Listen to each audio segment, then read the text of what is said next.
అందరికీ నమస్కారం. ముందుగా ఈ వీడియోకి ఒక లైక్ కొట్టి మన ఛానల్ని సబ్స్క్రైబ్ చేసుకోండి. ఈ నెల డిసెంబర్ 16వ తేదీ నుండి జనవరి 14 వరకు ధనుర్మాసం ఉంటుంది. ఈ నెల రోజులు పరమ పవిత్రమైనవి. ఈ ధనుర్మాసం నెల రోజులు దేవతలకు ఒక బ్రహ్మ ముహూర్త కాలం. కాబట్టి ధనుర్మాసంలో చేసే పూజలకు విశేషమైన పుణ్య ఫలితం లభిస్తుంది. అయితే ఈ ధనుర్మాసంలో ఎట్టి పరిస్థితుల్లోనూ గృహ ప్రవేశాలు చేయడం, అలాగే శుభకార్యాలు నిర్వహించడం చేయకూడదు. ధనుర్మాసం పూజా విధానం, పాటించాల్సిన నియమాలు, అలాగే ధనుర్మాసంలో చేయకూడని తప్పుల గురించి ఈ వీడియోలో తెలుసుకుందాం. ముందుగా ఈ వీడియోకి ఒక లైక్ కొట్టి ప్రతి ఒక్కరూ జై శ్రీరామ్ అని కామెంట్ చేయండి. డిసెంబర్ 16 నుండి ధనుర్మాసం ప్రారంభమై జనవరి 14వ తేదీతో ధనుర్మాసం ముగుస్తుంది. ఈ నెల రోజులు విష్ణుమూర్తిని పూజించాలి.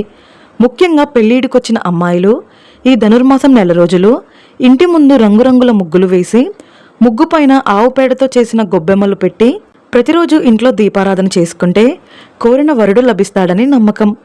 ఈ ధనుర్మాసంలో విష్ణుమూర్తిని పూజించేవారు మొదటి 15 రోజుల పాటు చక్కెర పొంగలిని కానీ పులగం కానీ విష్ణుమూర్తికి నైవేద్యంగా సమర్పించాలి.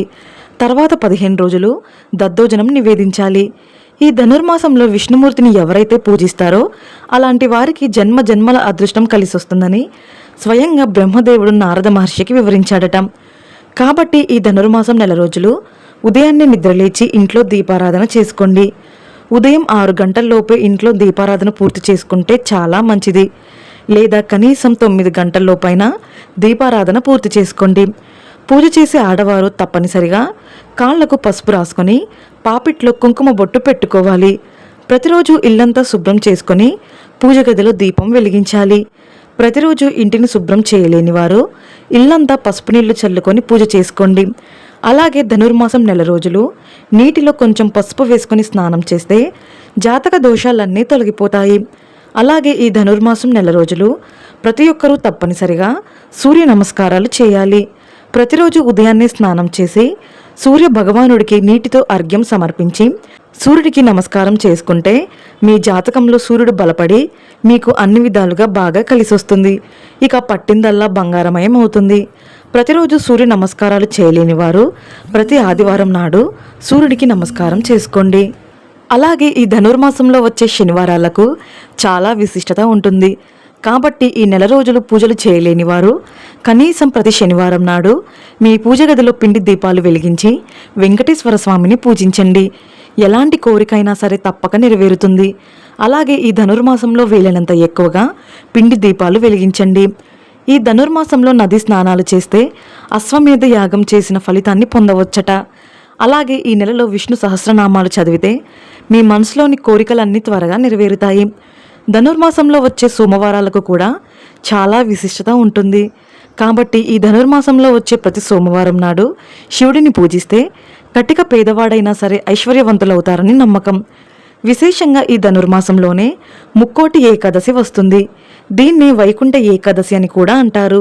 ఈ నెల డిసెంబర్ 30వ తేదీన వైకుంఠ ఏకాదశి వచ్చింది. ఈ రోజున వైకుంఠంలో ఉత్తర ద్వారాలు తెరుచుకుంటాయట. కాబట్టి ఈ ముక్కోటి ఏకాదశి నాడు విష్ణు దేవాలయంలో ఉత్తర ద్వార దర్శనం చేసుకుంటే సమస్త పాపాలన్నీ తొలగిపోయి మోక్ష ప్రాప్తి కలుగుతుందని, విపరీతమైన అదృష్టం కలిసొస్తుందని నమ్మకం.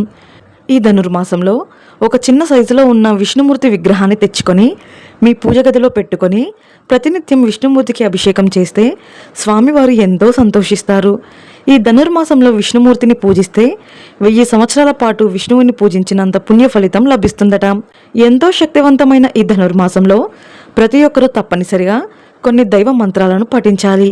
ఆ మంత్రాలు ఏమిటంటే ఓం నమో నారాయణాయ. ఈ మంత్రాన్ని ప్రతిరోజు చదివితే సకల పాపాలన్నీ తొలగిపోయి మోక్ష ప్రాప్తి కలుగుతుంది. అలాగే ఆర్థిక సమస్యలతో ఇబ్బంది పడేవారు ఓం నమో భగవతే వాసుదేవాయ అనే మంత్రాన్ని ఎక్కువగా జపించండి. ఆర్థిక ఇబ్బందులన్నీ తొలగిపోయి మీ సంపద పెరుగుతుంది. అలాగే శ్రీకృష్ణ గోవింద హరే మురారి అనే మంత్రాన్ని చదివితే కోరిన కోరికలన్నీ త్వరగా నెరవేరుతాయి. మీ కుటుంబంలో సుఖ సంతోషాలు పెరుగుతాయి. సాధారణంగా తులసి కోటలో దీపం వెలిగిస్తేనే ఎంతో పుణ్య ఫలితం లభిస్తుంది. కానీ ఈ ధనుర్మాసంలో చేసే తులసి పూజలకు ఇంకా రెట్టింపు పుణ్య ఫలితం లభిస్తుంది. కాబట్టి ఈ నెలలో తులసి కోటను ఎక్కువగా పూజించండి. తులసి కోటలో దీపం వెలిగించి తులసి మొక్కకు ప్రదక్షిణాలు చేసి తులసి నమః అనే మంత్రాన్ని చదివితే మీ ఇంటికున్న గ్రహ దోషాలన్నీ తొలగిపోయి మీ ఇంటిపై లక్ష్మీ కటాక్షం ఉంటుంది. సూర్యుడు ధనుసు రాశిలోకి ప్రవేశించినప్పుడు ధనుర్మాసం ప్రారంభమవుతుంది.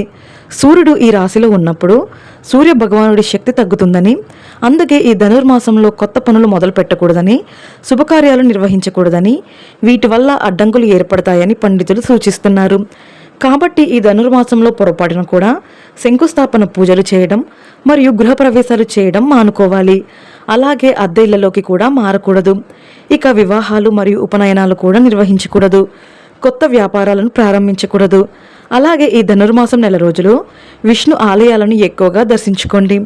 విష్ణుమూర్తి స్వరూపమైన వెంకటేశ్వర స్వామి ఆలయంలో ప్రతి శనివారం పిండి దీపాలు వెలిగిస్తే కోరిన కోరికలన్నీ ఖచ్చితంగా నెరవేరుతాయి. పరమ పవిత్రమైన ఈ ధనుర్మాసంలో మాంసాహారం తినకూడదు. అలాగే ఈ నెలలో విష్ణుమూర్తిని పూజించేవారు తప్పనిసరిగా బ్రహ్మచర్యం పాటించాలి. ధనుర్మాసంలో సాత్విక ఆహారం తీసుకుంటూ ఒక పూట ఉపవాసం ఉన్నా చాలా మంచిది.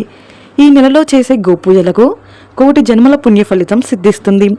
కాబట్టి ఈ ధనుర్మాసంలో తప్పనిసరిగా మీ దగ్గరలో ఉన్న గోశాలకు వెళ్ళి గోవులకు ఆహారం తినిపించి ప్రదక్షిణాలు చేసి నమస్కారం చేసుకోండి.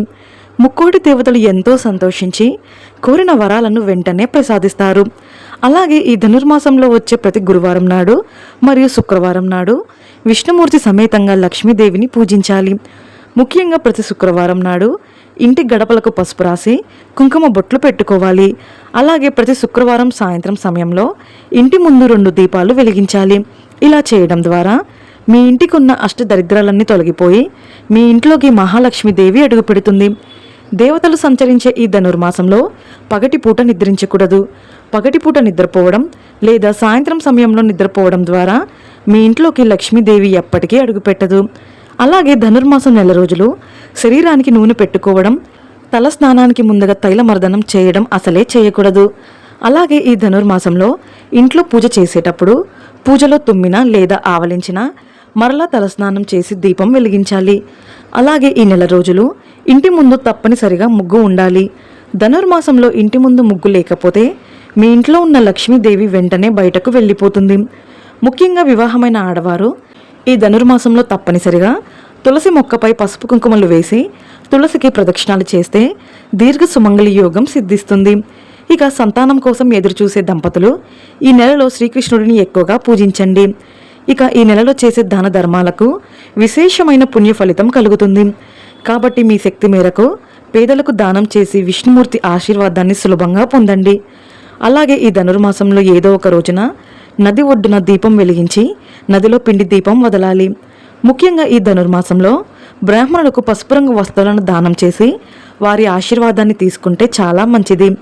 అలాగే మీ దగ్గరలో ఉన్న విష్ణుమూర్తి ఆలయంలో చెరుకు గడలను దానంగా ఇవ్వండి. విష్ణుమూర్తి ఆశీర్వాదం మీ కుటుంబంపై ఉంటుంది. ఈ ధనుర్మాసం చివరి రోజున అంటే జనవరి 14వ తేదీన ఆలయాల్లో గోదాదేవి రంగనాథుల కళ్యాణాన్ని నిర్వహిస్తారు. ఈ కళ్యాణాన్ని వీక్షిస్తే వివాహం కాని వారికి త్వరగా వివాహం కుదురుతుంది. ఈ వీడియో మీకు నచ్చితే లైక్ చేసి సబ్స్క్రైబ్ చేసుకోండి. జై శ్రీరామ్.